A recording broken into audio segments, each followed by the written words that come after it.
Yo, yo, what's up, Sigma? So right now, as you can see, my rating on chess.com is about 2350.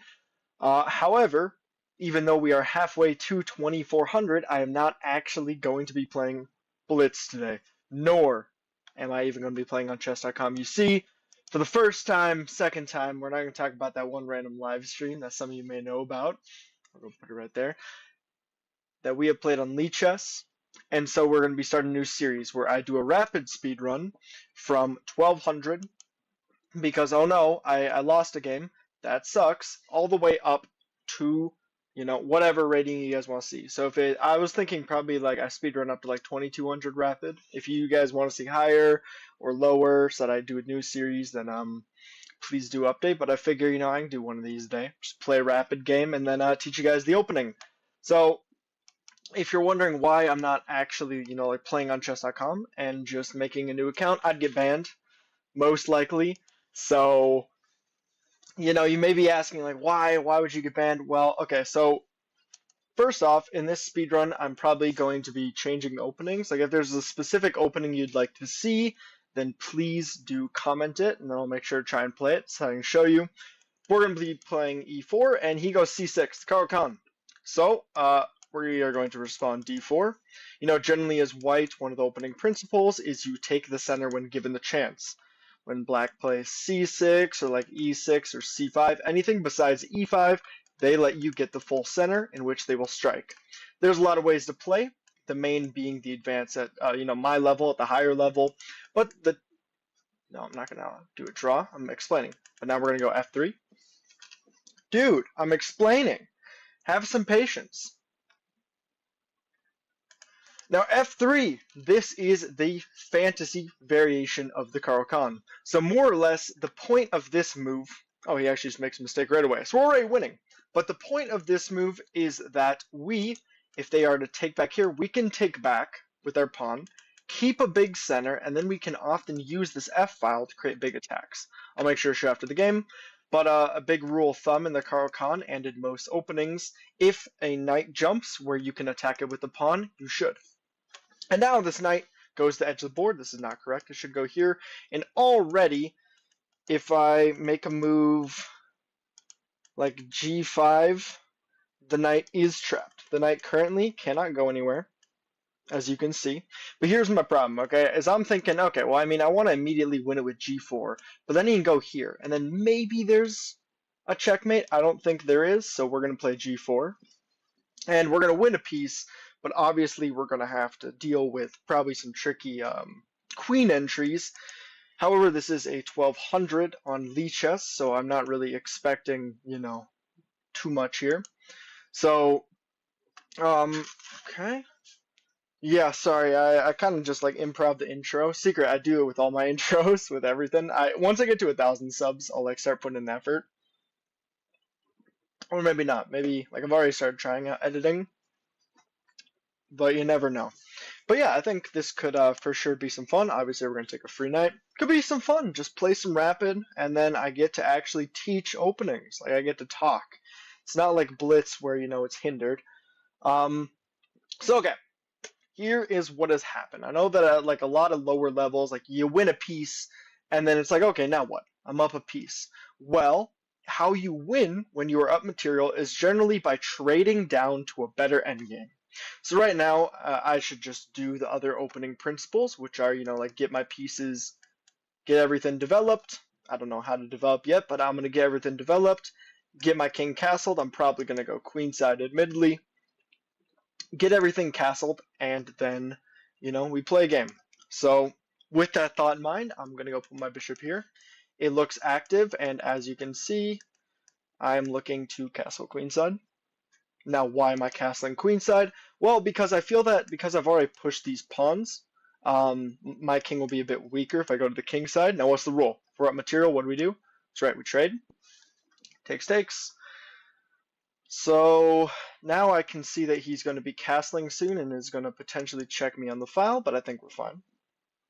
So I just got to be looking for his attack, because in games where one side castles queenside and one side castles kingside, often the way to play is by attacking each other. That's why I'm probably going to go queen side because my pawns are, already kind of pushing in this direction. Maybe it's a bit too risky. Maybe I do just castle king side and then be like, I'm a material.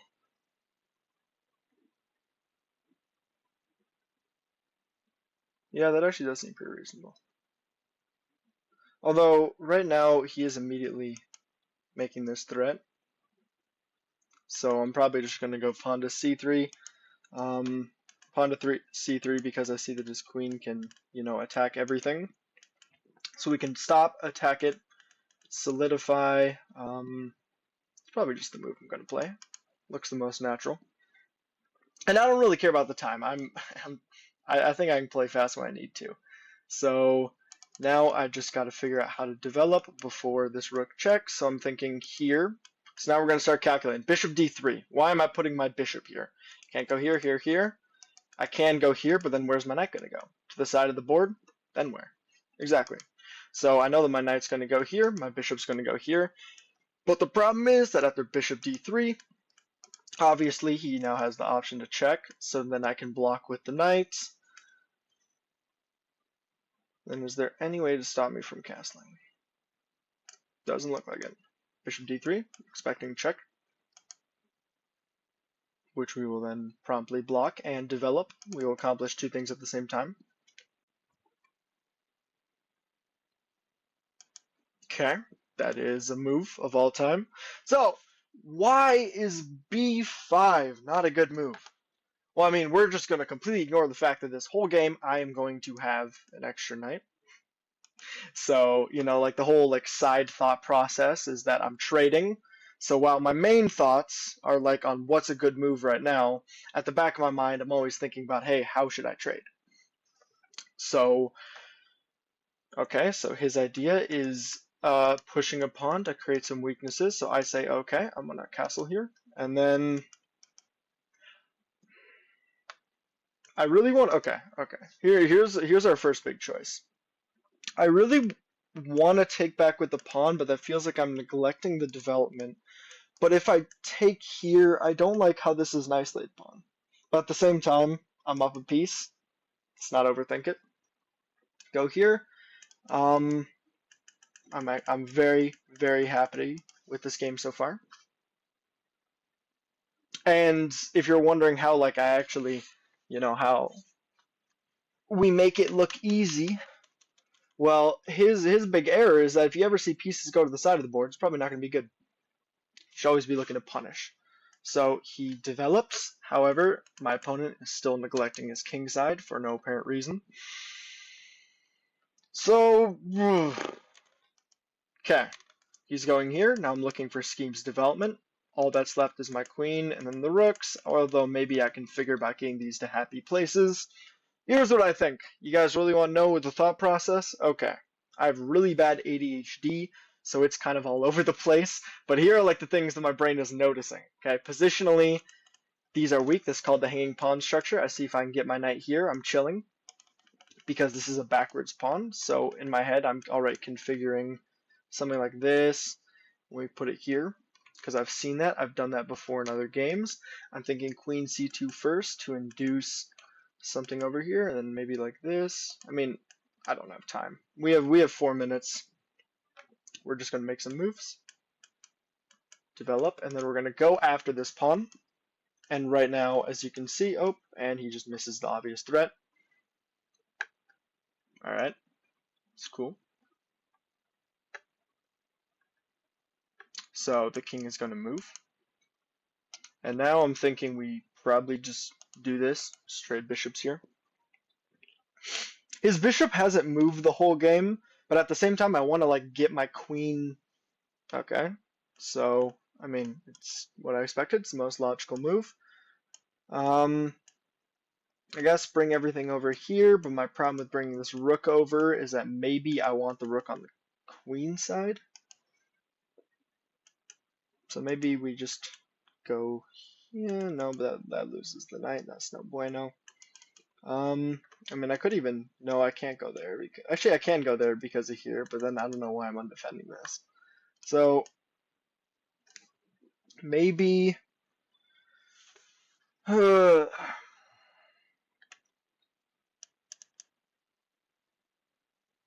okay, he does have a threat now. He's threatening to go here, and now suddenly I won't be able to go back. So we're gonna go here. It's probably not that good. We have 3 minutes, so we're gonna start speeding up. Again, like I'd love to fully talk through everything, but at the end of the day, we do have a game to win.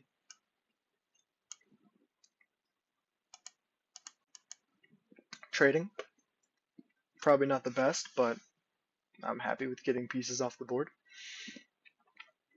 You know, sometimes it's just all about that, like practical decision making. Like there might be a better plan available in the position, but you can always just trade pieces because I'm up a piece. And now I just need to get my queen here. Ooh. Oh, if I can just move this rook sneakily. You know, I'm probably just going to do this. Reposition with the sneaky little threat queen here. So this. Now I wonder if I can ever push like f5. That works too.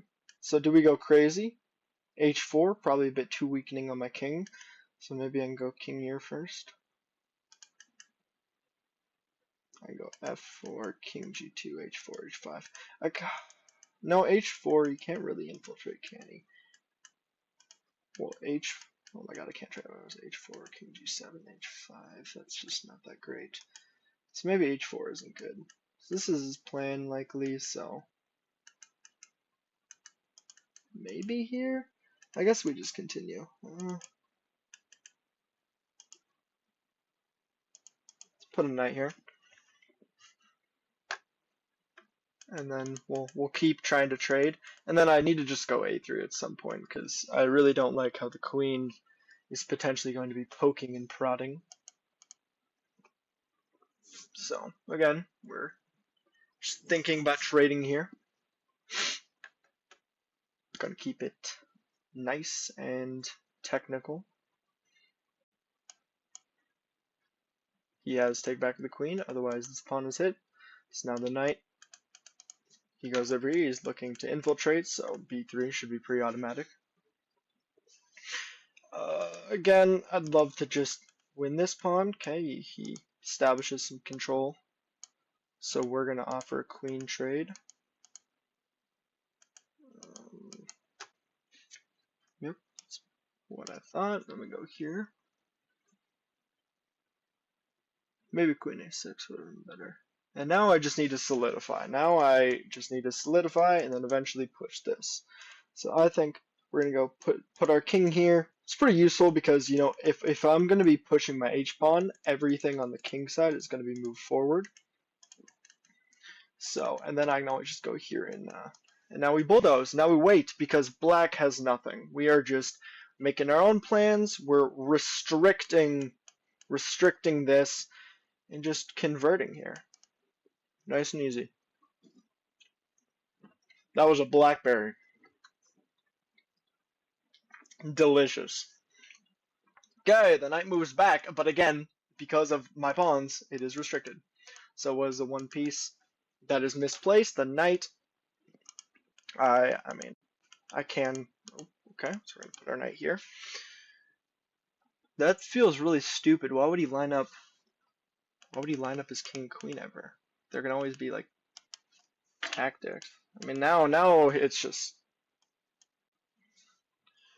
Now we get the trade.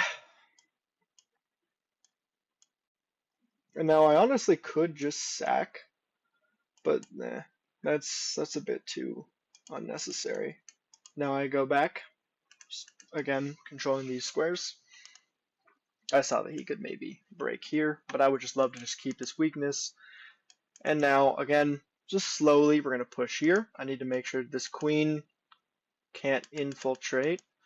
So if the queen ever goes here,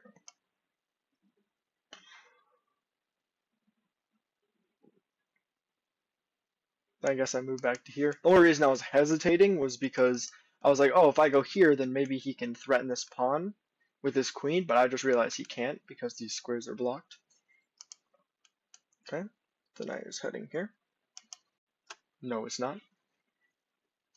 That's the style, but now we give up this square.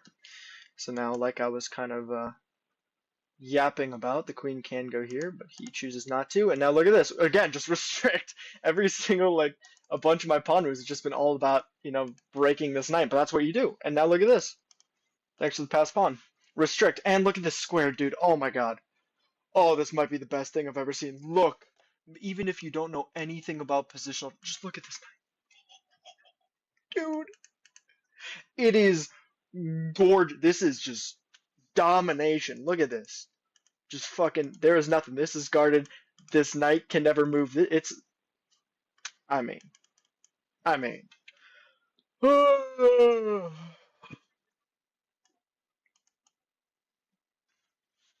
Oh wait, there's probably, should we go for mate? Is it checkmate with the knight? I can automatically win the queen. I can automatically checkmate. Here, here. Here, here.